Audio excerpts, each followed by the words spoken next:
Yunus alayhissalom.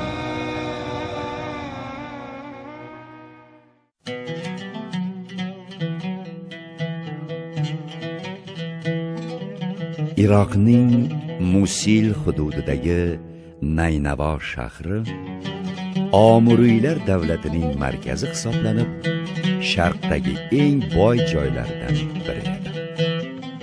Bu yerdagi farovon turmush tarzi, ortiqcha boyliklar shahar aholisini turli fisq va fasod ishlarga berilishiga sabab bo'ldi.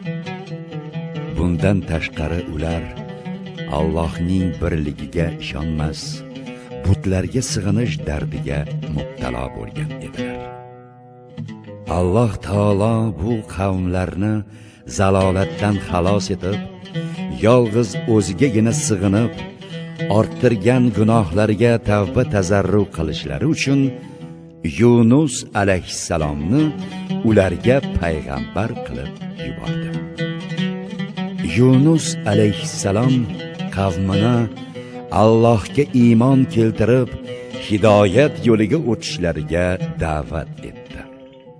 Lekin ular Yunus alayhissalom da'vatiga quloq solmay, o'z e'tiqodlarida qattiq turib oldilar. Shunda Yunus alayhissalom ularni tez kunlarda Allohning azobiga duchor bo'lishligidan ogohlantirdi.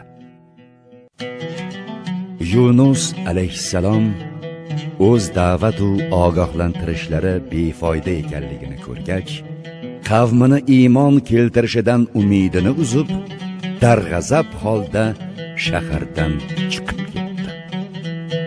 Bu qilmishim uchun Alloh taolo menga chora ko'rmaydi deb o'ylagan edi.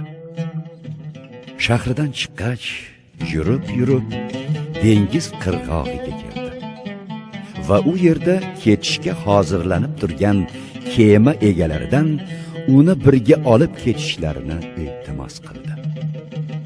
Kema sohiblari rozi bo'lishdi. Kema dengizga chiqqach, oradan ko'p o'tmay Alloh taoloning amri bilan shamol turib, qattiq dovul boshlandi. Kemaning cho'kishi aniq bo'lib qoldi. Shunda kemadagilar bizning oramizda kimdir gunohkorga o'xshaydi deyishdi. O'zaro maslahat qilishib, qur'a tashlashga, kimgaki qur'a tushsa, o'sha odam gunohkorligi aniq bo'lishi va uni suvga tashlab o'zlarini saqlab qolishlariga kelishib olishdi. Qur'a Yunus alayhissalomga tushdi.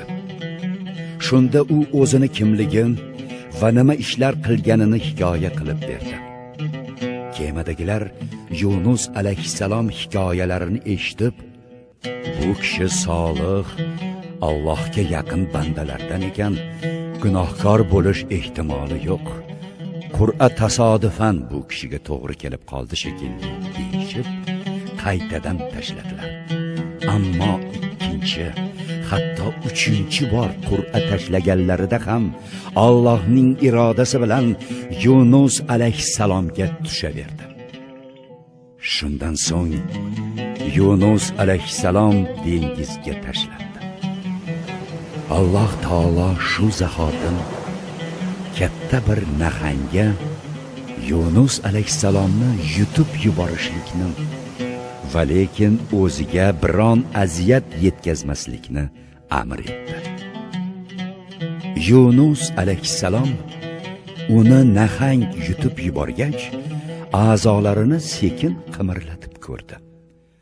Tirik qolganiga ishonch hosil qilgach, Allohga tavba tazarru qilib, tasbihlar o'qib, gunohini kechirishini so'rab duo qildi. Bir necha kun tinimsiz ibodatda bo'ldi. Alloh taolo Yunus alayhissalom duolarini qabul etib, nahanga uni dengiz sohiliga chiqarib tashlashni amr etdi.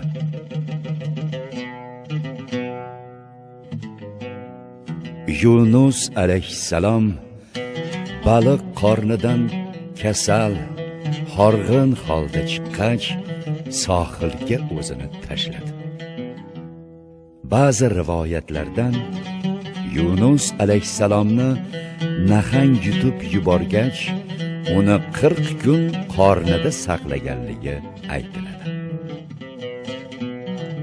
Baliq qornida ul sohib karomat, chilla o'ltirdi-yu chiqdi salomat.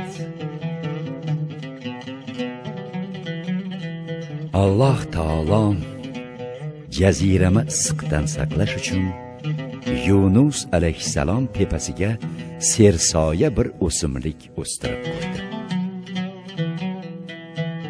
Bir necha kun shu o'simlik soyasida yotib o'ziga kelgach, Alloh Yunus alayhissalomni yana o'z qavmiga qaytib borib, ularni hidoyat yo'liga da'vat etishga buyurdi. Yunus alayhissalom o'z qavmidan xafa bo'lib, darg'azab holda shaharni tark etgach, qavm vahimaga tushib, Allohning azobi endi muqarrar bo'ldi shekilli deya tavba qilishib, ma'siyatlarini tark etib, hidoyat yo'liga o'tishga hozir turgan edilar. Yunus alayhissalom sog' salomat qaytganini ko'rgan qavm Allohning amriga bo'ysunib, hidoyat yo'lidan chiqmasliklarini aytib, Allohga va uning payg'ambariga iymon keltirdilar.